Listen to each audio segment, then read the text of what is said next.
Good morning प्यारे बच्चों, welcome to our channel उड़ान सपनों की। आज हम करेंगे क्लास 9th की विज्ञान की वर्कशीट नंबर 76, जो कि आपकी डेट 22 जनवरी की है। हम बीमार क्यों पड़ते हैं, रोग फैलाने के साधन। जिज्ञासा दीदी, हमने रोगों के बारे में जाना, लेकिन संक्रामक रोग कैसे फैलते हैं। भाई, हमने रोगों के बारे में तो जान लिया कि वो संक्रामक होते हैं, असंक्रामक होते हैं, लेकिन कैसे फैलते हैं ये। संक्रामक और असंक्रामक रोग होते हैं। बहुत से सूक्ष्मजीव जो संक्रामक रोगों के कारक हैं, वह एक रोगी से स्वस्थ व्यक्ति तक विभिन्न तरीकों से फैल सकते हैं। यानी कि जो इंसान बीमार है उससे वो स्वस्थ आदमी तक, स्वस्थ इंसान तक कई तरीके से पहुंच सकते हैं। यह रोग कारक सूक्ष्मजीव, जिन्हें रोगाणु भी कहते हैं, विभिन्न साधनों जैसे कैसे कैसे फैलते हैं, वायु, भोजन, जल द्वारा एक स्वस्थ व्यक्ति तक पहुँचते हैं।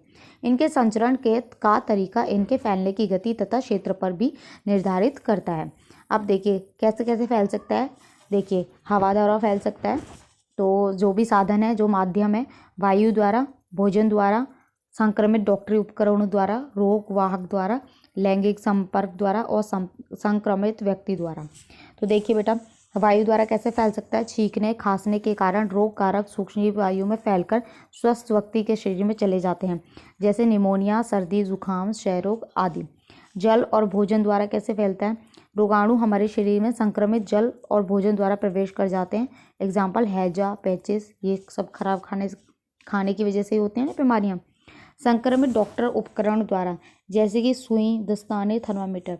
मान लीजिए कि डॉक्टर ने ये सब चीज़ें यूज़ की हैं और जिस पेशेंट के साथ यूज़ किए हैं वो बीमार है, उसको कोई बीमारी है, और वही फिर अगर स्वस्थ आदमी आता है चेकअप के लिए, उन्हीं चीज़ों का यूज़ वो उस पर करता है, तो बीमारी उसको भी पहुंच जाएंगी।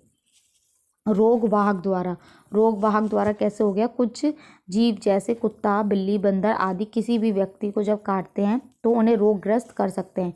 यानी कि रेबीज, मलेरिया, डेंगू एक्सेट्रा, ये सब भी जानवर, बंदर, मच्छर, इन सब के काटने से होता है। लैंगिक संपर्क द्वारा, सिफिलिस, एड्स आदि रोग एक संक्रमित व्यक्ति से स्वस्थ व्यक्ति के साथ लैंगिक संपर्क में आने से होता है, और यह अन्य कारणों से भी हो सकते हैं। तो लैंगिक संपर्क से भी बहुत सारी बीमारियां होती हैं। सिफिलिस हो गया, एड्स हो गया।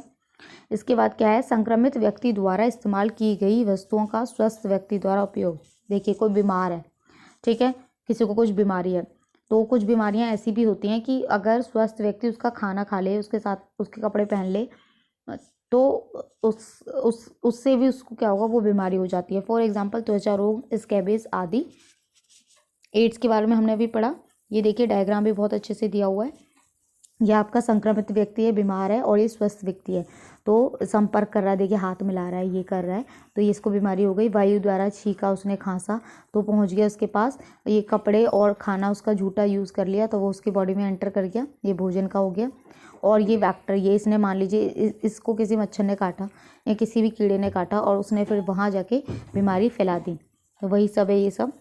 एड्स के बारे में भी हमने पढ़ा। जो एड्स है उसकी फुल फॉर्म क्या होती है, एक्वायर्ड इम्यूनो डेफिशिएंसी सिंड्रोम, इसको फुल फॉर्म है ये। इसका कारक क्या है, किसकी वजह से होती है, रेट्रोवायरस की वजह से होती है, HIV। संरक्षण के नियम मतलब कैसे फैलती है, लैंगिक संपर्क से फैलती है, रक्त संक्रमण से फैलती है, संक्रमित इंजेक्शन ब्लेड के प्रयोग से फैलती है, संक्रमित माँ से उसके गर्भ में बच्चे को। यानी कि अगर किसी को एड्स है, उसके साथ कोई लैंगिक संपर्क में आएगा तो उसको एड्स हो जाएगा। अगर उसका जो ब्लड है, उसका क्या मतलब HIV पेशेंट का अगर ब्लड है वो किसी को डोनेट किया जाए, किसी को चढ़ाया जाए, तो उसको भी वो बीमारी हो जाएगी। उसका यूज़ किया हुआ इंजेक्शन जो है, इंजेक्शन या ब्लेड है, उसको कोई स्वस्थ व्यक्ति यूज़ करेगा तो उसको भी HIV एड्स हो जाएगा। और अगर कोई मदर है, वो प्रेग्नेंट है और वो HIV पॉजिटिव है, तो वो बीमारी उसके बेबी को जा सकती है। निवारण क्या है, कैसे हम इससे बच सकते हैं। संक्रमित रक्त कभी ना चढ़ाएं। यानी कि अगर कोई HIV पॉजिटिव कोई इंसान है, उसका रक्त जो है वो कभी नहीं चढ़ाना चाहिए, उसको पहले उसका टेस्ट कराना चाहिए कि वो HIV पॉजिटिव है या नहीं। एक व्यक्ति के प्रयोग के बाद सुई को नष्ट कर देना चाहिए। यानी कि दूसरा जो अगर व्यक्ति आ रहा है, उसको सुई की ज़रूरत है, सुई लगाने की ज़रूरत है, तो उसको नई सुई का यूज़ करना चाहिए, लगी हुई सुई यूज़ नहीं करनी चाहिए। दाढ़ी बनाने के लिए नया ब्लेड का प्रयोग किया जाना चाहिए। ऐसे ही सुई की तरह ब्लेड का भी नए ब्लेड का यूज़ करना चाहिए, पुराना ब्लेड, यूज़ किया हुआ ब्लेड यूज़ नहीं करना चाहिए। चलिए क्वेश्चन देख लेते हैं। संचारी रोगों के फैलने के विभिन्न साधन क्या हैं? भाई कौन कौन से साधन हैं? ठीक है, तो आप इसमें लिखेंगे साधन, विभिन्न साधन जैसे संक्रमित वायु, भोजन, जल द्वारा। ठीक है, इतना कर सकते हैं। या इसके अलावा आप इसका आंसर ऐसे भी लिख सकते हैं, जो आपके साधन है आप लिखेंगे विभिन्न साधन, पहला लिखेंगे, फिर दूसरा ये लिखेंगे, तीसरा ये लिखेंगे, चौथा ये, सिर्फ नाम आप लिख लीजिएगा। ठीक है, फिर पांचवा ये और छठा ये, यहाँ तक जो ब्लैक डॉट इसमें लिखा हुआ है ये आप यहाँ से लिख लीजिएगा। तो ये बेटा फर्स्ट का आंसर हो जाएगा आपका।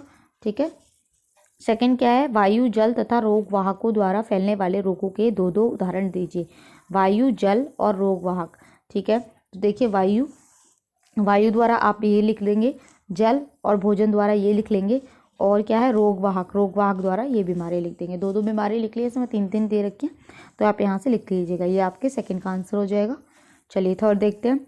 एड्स का पूरा नाम बताइए। तो बेटा एड्स का पूरा नाम ये हो गया, ये आपका थर्ड का आंसर हो जाएगा। फोर्थ क्या है? एड्स से बचने के विभिन्न तरीके, तो ये है आपका निवारण। ठीक है, तो ये आपके फोर्थ का आंसर हो जाएगा। तो यहाँ आपकी वर्कशीट कंप्लीट होती है। आई होप आपको अच्छे से समझ में आई हो। तो प्लीज़ चैनल को लाइक करें, सब्सक्राइब करें, कमेंट करें और अपने फ्रेंड्स के साथ शेयर ज़रूर करें। Thank you.